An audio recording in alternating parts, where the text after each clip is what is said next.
Matin.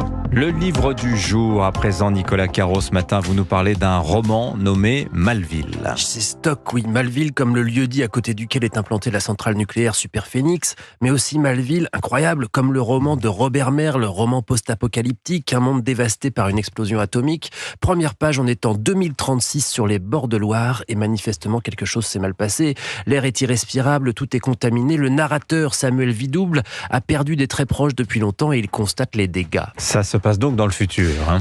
Pour les 3 premières pages, mais ensuite, flashback, fin des années 80, voici Sam qui vit avec son frère et ses parents pas bien loin de la centrale de Malville, à moins de 10 minutes en voiture. Au-delà, son père ne pourrait pas travailler. Il est agent radioprotection comme Homer dans Les Simpsons. Il est en question dans le roman, mais en beaucoup moins drôle et en beaucoup plus vrai. La centrale autour de laquelle tourne toute la vie de la région, les emplois, l'énergie, on parle tout le temps de la centrale, presque comme s'il s'agissait d'une divinité. Sam est curieux, il l'a jamais vraiment vu, la centrale qui fascine tant son père, mais sa mère n'y tient pas, elle préfère que son fils reste à l'écart de tout ça, et d'ailleurs il vit sa vie d'ado, on le suit au collège, c'est aussi un roman d'apprentissage, surtout même, il est particulier le Samuel, un peu rêveur, un peu décalé, pas non plus le souffre-douleur de l'école, il sait se débrouiller, mais par exemple il porte une toque de trappeur avec la queue de raton laveur, vous voyez, il passe son temps à dessiner les cartes et à inventer la langue d'un monde qu'il a imaginé, la grande baronnie de Zintari, il parle avec son frère d'ailleurs un langage codé, le Kelmagie, il suffit de modifier quelques lettres en français, je vous dis pas comment, mais c'est dans le roman.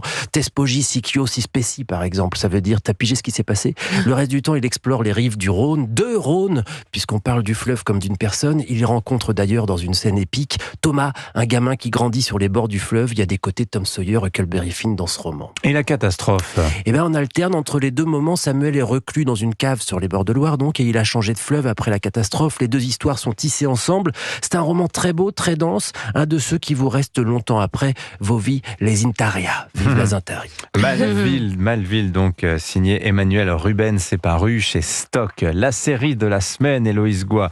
Vous nous recommandez cette série française sur l'industrie de la mode, s'appelle La Maison. Et oui, avis aux auditeurs qui ont aimé les séries Succession et Emily in Paris. Oui. La Maison est un doux mélange de ces deux fictions qui n'ont pourtant rien à voir, vous en conviendrez. Les épisodes nous racontent la rivalité féroce entre l'Empire Ledu, une maison de haute couture familiale, et le groupe de luxe Revel, dirigé par une redoutable femme d'affaires incarnée par Carole Bouquet. Diane Revel est obsédée par le dieu. Et puis tant qu'elle veut nous posséder, celle-là, il faut qu'on fasse bloc, ensemble, comme une vraie famille. Le dieu ou Tim Revel? Pactiser avec le diable est parfois la seule manière de ne pas crever. Dans le premier épisode, le directeur artistique de Ledu, joué par Lambert Wilson, se retrouve au cœur d'un vilain bad buzz après avoir prononcé une phrase raciste. Ça nous fait un peu penser à Galliano à l'époque. Mais cette crise n'est rien à côté de ce qui attend la maison Ledu, régulièrement attaquée par Revel, qui cherche toujours plus à gagner en puissance. Et cette maison est aussi fragile et précieuse que la dentelle qu'il fabrique. Elle ne tient qu'à un fil. Bon, ces trahisons, ces complots, ça c'est pour le côté Succession. Le côté Emily in Paris, ça se passe surtout à l'image. On est en plein cœur de Paris. Les deux groupes nagent dans un luxe inouï. Les murs de leur maison gigantesque sont recouverts de toiles de maître.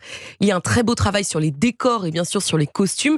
Et puis on en a beaucoup parlé ces derniers jours, ça n'a pas pu vous échapper. Emily in Paris a reçu en guest star Brigitte Macron, vous savez.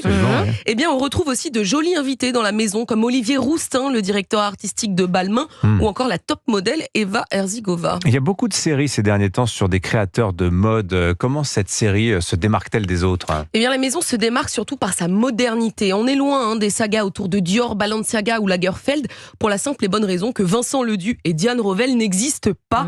La fiction nous parle donc en toute liberté de l'industrie de la mode d'aujourd'hui, avec tous les scandales qui la heurtent, comme le greenwashing ou la maigreur des mannequins. Les marques sont donc obligées de s'adapter à la société pour survivre, et l'intrigue s'articule autour de cette évolution difficile. Alors si j'ai trouvé qu'il y avait quelques petites longueurs parfois, je me suis tout de même vraiment laissé happer par cette série mordante, aux personnages bien pensés. C'est crédible, c'est palpitant, et je précise, pas besoin d'être féru de mode pour apprécier La Maison. La Maison, donc à retrouver sur Apple TV+, et MyCanal. Merci beaucoup Héloïse Goua, merci Nicolas, merci Vincent. À demain.